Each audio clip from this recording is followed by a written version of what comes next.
going to get right into the talk of meditation. Meditation means a variety of things to everyone. But the consensus is this, that meditation provides a space for more clarity, for more awakening, for attending to whatever discrepancies you might be having, energies that might be shifting. Meditation is one of those things where it just needs to be done.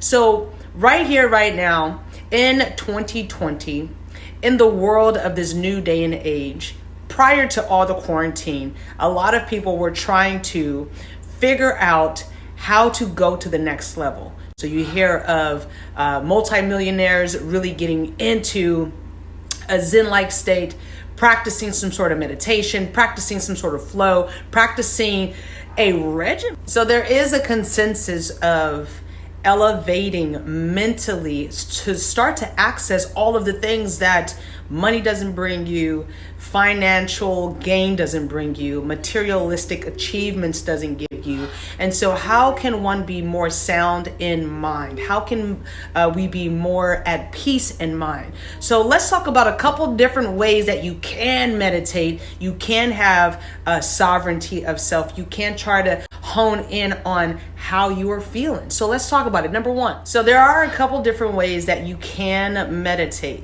You can meditate in peace and quietness, where the room might be dark, maybe not, but one thing is for certain, you have quietness. So that's just one way. That's much more of like an advanced way to do it, right? There's a stillness and a mastership of yourself in controlling your thoughts to even get to that space. So that is one way.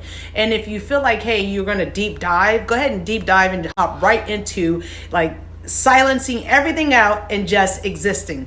The other thing is guided meditation. There is guided yoga, there is guided breath work, there's guided all types of guided meditation. If fitness is your thing, you can probably do functional approach, more of a calisthenic approach, slowing it down so you can get a little bit more in tune to the body communication with the mind. All in all, that is to say that there are different strokes for different folks. But the one thing that we always need to rest on is this.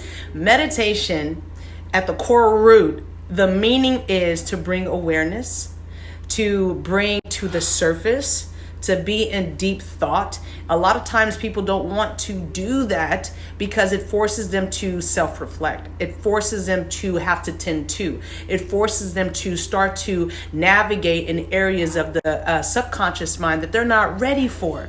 But again, different strokes for different folks at different levels. The mind game is no different than the body in life. So you're going to have to really walk that road and start to develop, start to evolve, start to get enlightened, start to become at peace, start to become aware, start to become happy, start to become more grounded. So that is what meditation. So there's a couple of websites that you guys can use to kind of embark upon further discovery.